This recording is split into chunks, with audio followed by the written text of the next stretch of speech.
Hello children, welcome to असा education. आज हम आपको लिखवाएंगे संस्कृत में निबंध गाय पर। तो आइए देखते हैं कि गाय पर निबंध कैसे लिखा जाएगा। तो आइए शुरू करते हैं। अस्माकं देशस्य सर्वश्रेष्ठा पशु गौ अस्ति। अस्माकं देशस्य हमारे देश का सर्वश्रेष्ठ पशु सबसे श्रेष्ठ पशु गौ अस्ति गाय है। हमारे देश की सबसे श्रेष्ठ पशु गाय है। अस्माकं देशे धेनुं गौ माता इति मतः। हमारे देश में गाय को गौ माता ऐसा मानते हैं। धेनु महिम्ना वर्णन वेदेषु अपि कृतम् अस्ति।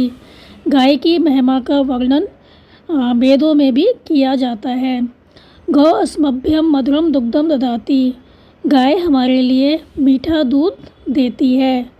गौ दुग्धेभ्यः दधि घृतं च जायते। गौ दुग्धेभ्यः गाय के दूध से दही, घृतम घी, च और, तो गाय के दूध से दही और घी जायते उत्पन्न होता है। गौ घृतम अतीव पवित्रम मन्यते। गाय का घी बहुत पवित्र माना जाता है। तो यहाँ पर क्या बताया गया कि अस्माकं देशस्य सर्वश्रेष्ठा पशु गौ अस्ति। हमारे देश का सबसे श्रेष्ठ पशु गाय है। अस्माकं देशे धेनुं गौ माता इति मतः। हमारे देश में गाय को गौ माता ऐसा मानते हैं। धेनु महिमना वर्णन वेदेषु अपि कृतम् अस्ति। गाय की महिमा का वर्णन वेदों में भी किया गया है। गौ अस्मभ्यं मधुरं दुग्धं ददाति। गाय हमारे लिए मीठा दूध देती है। गौ दुग्धेभ्यः दधि घृतं च जायते। गाय के दूध से दही और घी उत्पन्न होता है। गौ घृतम अतीव पवित्रम मन्यते। गाय का घी बहुत पवित्र माना जाता है। फिर है धेनु दुग्धम पौष्टिकम गुणैः परिपूर्णम भवति। गाय का दूध पौष्टिक गुणों से परिपूर्ण होता है। गौमूत्रेण चर्म रोगस्य नाशः भवति। गाय के मूत्र से चर्म रोगों का नाश होता है। गौविष्णा उर्वरकस्य निर्माणं भवति। गाय के गोबर से खाद का निर्माण होता है। तथा च उपलेपनम ईंधनम कार्ये प्रयुज्यते। तथा उपलों का कंडों का ईंधन के कार्यों में प्रयोग होता है। गौ अस्माकं बहु उपकारं करोति। गाय हमारा बहुत उपकार करती है। गौवत्सः एव वृषभा भवन्ति। गाय के बच्चे ही वृषभ बनते हैं, बैल होते हैं। वृषभा हलेन क्षेत्राणि कर्षन्ति। बैल हल से खेत को जोतते हैं। तो यहाँ तक क्या बताया गया कि धेनु दुग्धम पौष्टिकम गुणैः परिपूर्णम भवति। गाय का दूध पौष्टिक गुणों से परिपूर्ण होता है। गौमूत्रेण चर्म रोगस्य नाशः भवति। गाय के मूत्र से चर्म रोगों का नाश होता है। गौविष्णा उर्वरकस्य निर्माणं भवति। गाय का जो गोबर होता है वो खाद के निर्माण के लिए होता है, मतलब खाद बनती है। तथा च उपलेपनम ईंधनम कार्ये प्रयुज्यते। और उपलों का कंडों का ईंधन के कार्यों में प्रयोग होता है। गौ अस्माकं बहु उपकारं करोति। गाय हमारा बहुत उपकार करती है।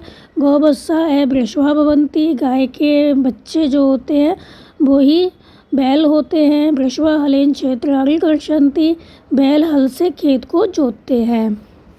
गौ घासम तृणम च खादति। गाय घास और तिनके खाती है। गौ अस्मभ्यम अति उपयोगी अस्ति। गाय हमारे लिए बहुत उपयोगी है। शिशुः रुग्णाश्च धेनु दुग्धम पिबन्ति। शिशु और रोगी गाय का दूध पीते हैं। धेनु द्वय श्रृंगे वर्तते। गाय के दो सींग होते हैं। तस्या एकम दीर्घ पुच्छम अस्ति। उसकी एक लंबी पूंछ होती है। तो यहाँ पर क्या बताया गया कि गाय घास और तिनके खाती है। गौ अस्मभ्यम अति उपयोगी अस्ति। गाय हमारे लिए बहुत उपयोगी होती है। शिशुः रुग्णाश्च धेनु दुग्धम पिबन्ति। बच्चे और रोगी गाय का दूध पीते हैं। धेनु द्वय श्रृंगे वर्तते। गाय के दो सींग होते हैं।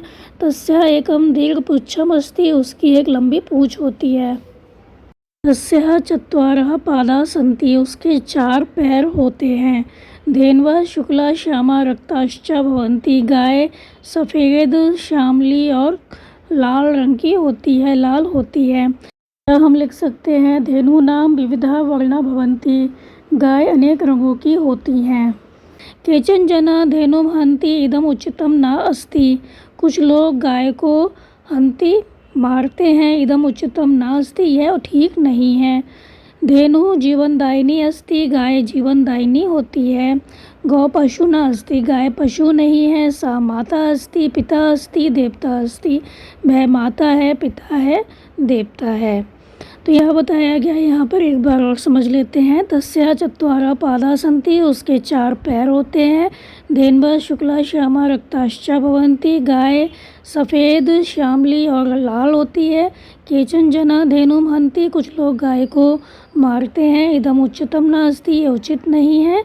धेनु जीवनदायिनी अस्ति, गाय जीवनदायिनी है। गौ पशु न अस्ति, गाय पशु नहीं है। सा माता अस्ति, पिता अस्ति, देवता अस्ति। वह माता है, पिता है और देवता है। मतलब जो गाय होती है उसको हम अपनी माता मानते हैं, पिता मानते हैं और देवता मानते हैं, क्योंकि हमारे यहाँ गाय पूजी जाती है, माता के समान पूजी जाती है। तो हमारी माता भी है, पिता भी है और देवता भी है हमारे लिए। तो ये था आपका गाय पर निबंध। उम्मीद है आपको समझ में आया होगा। तो आप इसको अच्छे से समझ कर याद कर लीजिए और हमारे चैनल असह एजुकेशन को लाइक कीजिए, सब्सक्राइब कीजिए और शेयर करना बिल्कुल मत भूला करिए। Thank you.